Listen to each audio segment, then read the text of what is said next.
Social media താരങ്ങളായ രജിത് കുമാറും രേണു സുധിയും സംഘവും നടത്തിയ കാർ യാത്ര വിവാദമാകുന്നു. രേണു സുധി ഉൾപ്പെടെ 2 യുവതികളെ മുൻസീറ്റിലിരുത്തിയാണ് രജിത് കുമാർ വാഹനം ഓടിക്കുന്നത്. ഒരു കാറിന്റെ മുൻസീറ്റിൽ യാത്ര ചെയ്യുമ്പോൾ ഒരാൾ മാത്രമേ ഇരിക്കാവൂ എന്ന നിയമം ലംഘിച്ചാണ് സംഘത്തിന്റെ യാത്ര. സോഷ്യൽ മീഡിയയിൽ വൈറലാകാൻ വേണ്ടിയാണ് സംഘം മുൻസീറ്റിൽ 2 പേരെ ഇരുത്തി സീറ്റ് ബെൽറ്റ് ഇട്ട് യാത്ര ചെയ്തത്. നിയമം തെറ്റിക്കില്ല എന്ന് പറഞ്ഞാണ് ഓൺലൈൻ മീഡിയയ്ക്ക് മുന്നിൽ 2 പേരെ ഒരു സീറ്റിലിരുത്തി സീറ്റ് ബെൽറ്റ് ഇട്ട് യാത്ര ആരംഭിക്കുന്നത്.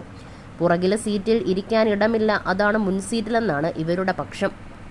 സംഭവത്തിന്റെ വീഡിയോ ദൃശ്യങ്ങൾ പുറത്തു വന്നതോടെ വ്യാപക വിമർശനമാണ് ഉയരുന്നത്. ഇവർക്കെതിരെ കേസെടുക്കണമെന്നാണ് സോഷ്യൽ മീഡിയയിൽ ഉയരുന്ന ആവശ്യം. MVDയെ ടാഗ് ചെയ്താണ് ആളുകൾ ഇക്കാര്യം ആവശ്യപ്പെടുന്നത്. അതേസമയം രേണു വേറിട്ട ലുക്കിലെത്തിയ വീഡിയോയും വൈറലായിരുന്നു. സ്കൂൾ കുട്ടിയായി യൂണിഫോമിൽ തിളങ്ങുന്ന രേണുവാണ് പുതിയ വീഡിയോയിലുള്ളത്. തന്റെ ഇൻസ്റ്റഗ്രാം പേജിലൂടെയാണ് രേണു വീഡിയോ പങ്കുവച്ചിരിക്കുന്നത്. ഒരു പരസ്യത്തിന്റെ ഭാഗമായിട്ടാണ് സ്കൂൾ കുട്ടിയായി രേണു അഭിനയിച്ചിരിക്കുന്നത്. മികച്ച അഭിപ്രായമാണ് വീഡിയോയ്ക്ക് ലഭിക്കുന്നത്. അതേസമയം തനിക്കെതിരെയുള്ള സോഷ്യൽ മീഡിയ കമന്റുകളോടും രേണു കഴിഞ്ഞ ദിവസം പ്രതികരിച്ചിരുന്നു. എല്ലാം കേട്ട് മിണ്ടാതിരിക്കാൻ താൻ മദർ തെരേസയൊന്നുമല്ലെന്നും മനുഷ്യനല്ലേ പ്രതികരിച്ചു പോകുമെന്നും രേണു പറഞ്ഞു.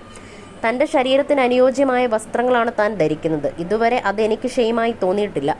നാളെ അത് തോന്നിക്കൂടായികയില്ലെന്നും രേണു പറയുന്നുണ്ട്. ജാതിയൊക്കെ പറഞ്ഞ് അധിക്ഷേപിക്കുന്നത് തെറ്റാണ്. ഞാൻ ഉന്നത കുല ജാതയൊന്നുമല്ല. എടി അട്ടപ്പാടി എന്ന് വിളിച്ച് അധിക്ഷേപിക്കുന്നവരുണ്ട്. ഞാൻ അതെ എന്നാണ് പറഞ്ഞത്. കോളനി എന്ന് വിളിക്കും. അതെ, ഞാൻ കോളനിയിൽ താമസിച്ച ആളാണ്. എടി കോളനി എന്നൊക്കെയാണ് വിളിക്കുന്നത്. എന്ത് പറഞ്ഞാലും മിണ്ടാതിരുന്ന് കേൾക്കാൻ ഞാൻ മദർ തെരേസയൊന്നുമല്ലെന്നും രേണു പറയുന്നു. എന്നെ ചീത്തയാണ് പലരും വിളിക്കുന്നത്. ഞാനും പ്രതികരിച്ചു പോകും. ഞാനും മനുഷ്യനല്ലേ എന്നാണ് രേണു ചോദിക്കുന്നത്.